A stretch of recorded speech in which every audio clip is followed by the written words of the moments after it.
Well, looks like we're turning dirt over. Progress being made.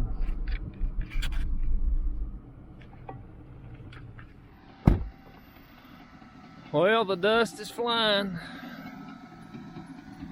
We're cutting the topsoil off so we can start cutting this house seat in. But anyway, we've established grade down here on that flag with that orange ribbon. And these boys have got the technology. They've got their, I don't know what you call it, but anyway, they've created a file for this job. So basically, that thing's working off of satellites. They've set the elevation of where they want to be. Everything communicates with that dozer, which he's just now cutting topsoil off, but he'll take 6-8 inches of pass, and when this thing gets down there to grade, he won't have to worry about getting it level. That machine will do it itself. So people can say technology is not good, but in some cases it makes life a lot easier for an operator, that's for sure.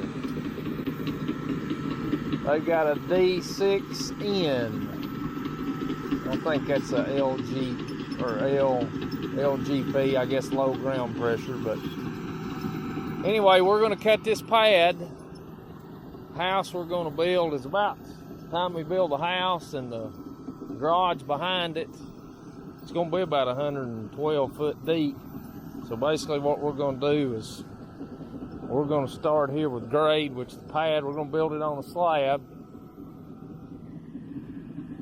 But we'll cut the topsoil off and then cut grade. We've established grade here, so we'll basically cut a level pad, level the top of the hill off, and then we'll build our pad up, build the slab up, and that way we can create drainage away from the house when it's all said and done. But anyway, all this dirt will get pushed once he starts his cut.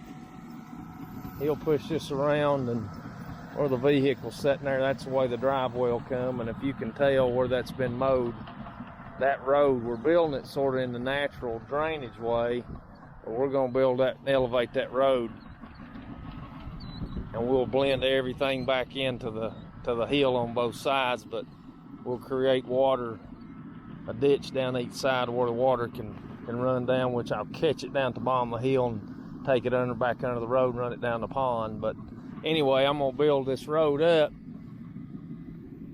and I want gradual banks off the side of the road. That way I ain't got no steep banks to have to mow. But anyway, we're off to the races.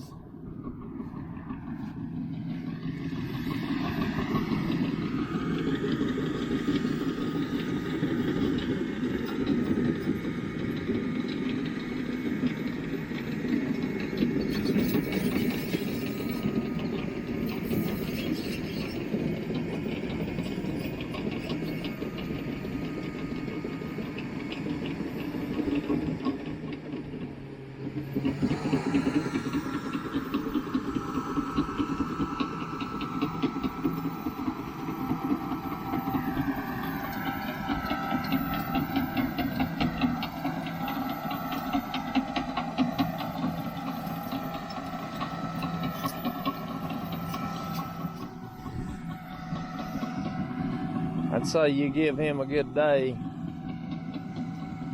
and he'll make her look different. So I'll try to get back with you tomorrow and we'll see what kind of progress they've made. Wow, we'll have a pretty good pile of topsoil.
day 2 on the dozer work.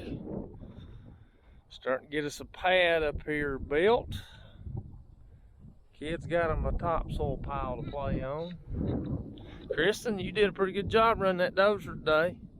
Thank you. Yeah, you did a good job. Looks like you cut it pretty level. I'm gonna start building the house tomorrow. You gonna start tomorrow? Okay. Are you ready for a house, Kristen? What do you think? We live in a tiny house right now. Yes, I am ready. Beyond ready. Well, see, the thing. Your temporary housing that you told me was temporary has turned into 2 years. Oh. That's not temporary. Well, see, I told, being in the real estate business, I told Kristen we'd sell and we'd live somewhere temporarily. And she's just impatient. She says 2 years is too long, but you know, 2 years, what's 2 years, Kristen? But anyway, you can tell she's ready to move, but we are in small accommodations with three hoodlums living with us. But anyway, we've made just the initial cut, which every bit of this topsoil will get cut off of it, and then everything will be cut basically level to grade from that point to where we reach daylight, and then the road will continue back down to the left. But anyway, he's within a couple inches of grade here. He's going to take this fill material once he gets the topsoil cut off, and we're going to extend this pad over on the other side. Probably give us another 20 foot of usable space, and then he'll start tapering the bank back. But anyway, we're getting there. A lot more dirt to move, but they've got the equipment to do it.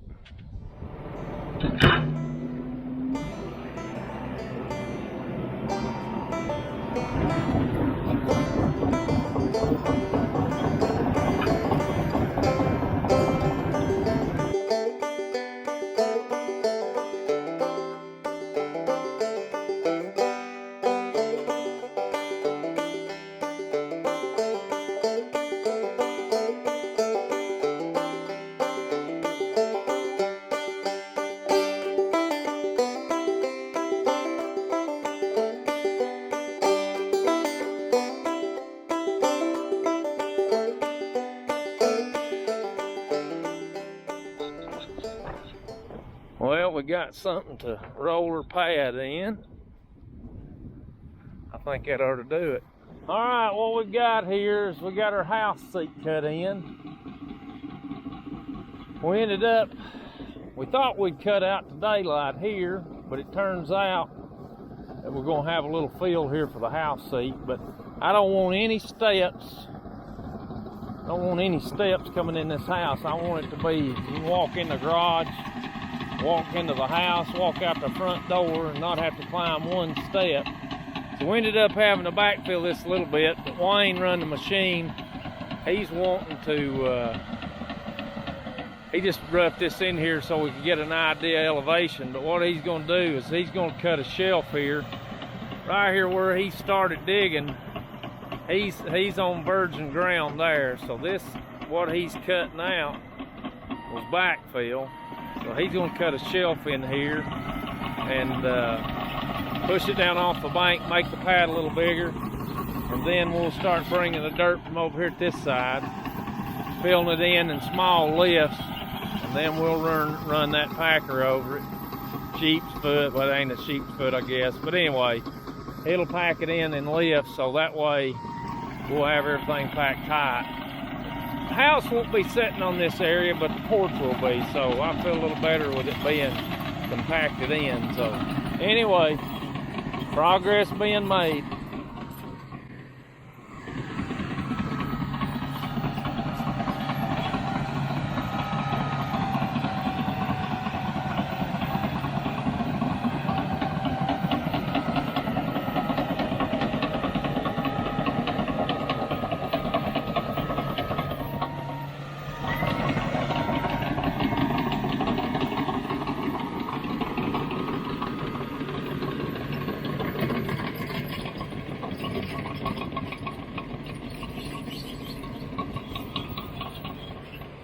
Helps to have horsepower.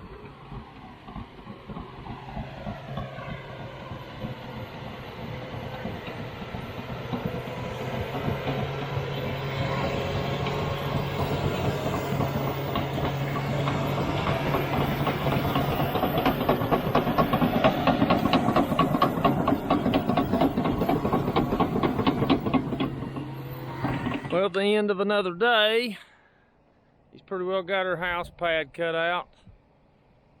I wanted plenty of room to work, and then what I'll do is once I get the house put on the lot or on the pad, obviously I'll build my slab up, so I'll be able to come back and bring topsoil up against it and create the fall away from the house. But that way I've got plenty of flexibility here to kind of position the house the way I want it and get plenty of room. We've got the bank sort of roughed in. We'll end up and come back and take the topsoil, fill all that in, and take that little belly out of it at the bottom of the bank there and blend it back in with that slope. That way it sort of looks like it's always been that way. But then we've got the hump there where the dozer's sitting. That'll get cut on out, and we're going to take that dirt, push it down the road, build the road up, and then we're going to, just a little beyond where that dozer's sitting, we're going to build an equipment shed there. So anyway, we're going to get the house sort of staked out so we can see how everything looks, and then play with position of that and where that pad needs to be. So anyway, progress being made. Well, it's Sunday afternoon, and the dozer work, as you can see, is on its way. But we come up here this afternoon before we go back to church to roughly lay out the house. What I'm wanting to do is, he's pretty well got the house seat cut in place, but what I'm wanting to do now is go ahead and roughly lay the house out. That way we'll know how to tie the driveway in. We've got plenty of room to work with up here, so I told him to just get me roughed in, and then we'd come back and fine tune it, and that way when he cuts his driveway and takes it down off the hill, we'll be in pretty good shape. So another couple days of grading, and I think he'll have us a road down off the hill. But anyway, we probably, the dimensions of this house will be a 40 by 40 two-story. It's going to have an 8-foot porch around the left, right, and the front, and then we'll have a 12-foot breezeway coming off the back of the house going into a garage. The garage will be 40 by 50. But the kiddos and mom are on me hot and heavy to put a swimming pool in, so most likely we're going to leave some room over here on the side, and that way we can put a pool in here. But anyway, we're coming along. It's a work in progress. I'll tell you, we got a lot of work to do to get a house built. And I can't say that I'm looking forward to it, but hey, it'll be fun in the end. All right, a quick tip. It's always hard when you're out here and you've got a big space and trying to square a big area. So what we've done, frankly, if you'll look down through here, we've come over here and we have established the right side of the porch and the house. Now this will be the right side of the porch with this string line. So that gives us a straight reference point to shoot off of. So what we're going to do though, the difficult part, it's easy, with the porches from right to left, with the porches on the house, it's 56 feet. It's easy to go out and hit 56 feet, go back 48 feet, which that's the depth, but then this thing gets so out of square. So down here we've drove our corner post. This will be the front right corner of the porch, and if you look back there, we went back 48 feet. That's the back corner of the porch. So now what we've got to do is find square and reference where to drive our left stake. So with a little geometry, we'll get it done. We'll get back to you. All right, I have my retired school teacher here with a master's in education. So, Kristen, we are trying to square our house up. But what we need to do is we need to find where to put the front corner. So we've got two sides or 2 points established on the right. How do we find the diagonal to give us the location of our front left corner? What theory would we use, Kristen? Well, that's simple, Travis. You would use the Pythagorean theorem. Oh, see there, educator. So, all right, so how do we do that? The formula for that would be a squared plus b squared equals c squared. Oh. How you figure that would be the two legs would be a and b, and then c would be your diagonal. Okay, so what math did you come up with? I came up with 75, I don't remember, Travis. It's 73 3/4. So we've got a squared plus b squared equals c squared. So we've got 56 feet wide, 48 foot deep. So when my educator here, retired educator, done her math, that came to 73 feet, well, 73.76. So we're going to call it 73 feet 9 inches. So if we'll go down, Brantley, I'm going to show you how we get this. So we've got 56 feet is our width that we have to be, and then we've got, what we're going to do is we've got a second tape, and we're going to pull it over here, and what we're going to do is we're going to get the 56 and the 73 feet 9 inches. Make sure our tapes are pulled straight and tight. This actually works better with a metal tape, but I've got these, whatever you call it. But anyway, we're going to line up 56 with 73 feet 9 inches. That will be where we will drive our stake. Now we're not digging footers, so all we're doing is getting a rough estimate here. So that'll get us close enough, so we'll know where our front line of our house is, and then we got something to square off of now. Sign us off there, Mom. Pound it. Knocking. See ya. We're going to do the same thing back here on the back side of the house. So, we had this one nailed in here earlier. We was a few inches off. But if you're like me, all them geometry theories, I doubt I ever had them, but if I did have them, I lost them. So just ask Siri what the diagonal distance of a 48 by 56 rectangle is, and she'll tell you quicker than doing all that math. But anyway, it's good math to know. But anyway, that works out pretty handy. So what I'm going to do is come back 56 and 73.9, and that's going to create our back corner. And for the purposes we are working on today, that's good enough. We'll get the rest of it. We'll create a left side, and then we can start adding and taking away and getting it laid out so we know where to bring this driveway in the garage, and everything will be pretty well where it's going to be at. Hey, we'll bring you back with some more dozer work happens. We got to take the driveway down the hill, tie it back in the road, start working on the pond. They're going to actually, where they're going to dig the pond, they're going to use some of that dirt. It's pretty good once you get that topsoil off of it. It's pretty good dirt, so we'll use that to build a road bed and tie everything in. But then we've got water lines, power lines to dig, so we got a lot of work to do. But if you watched, hey, I appreciate you watching, and we'll catch you later.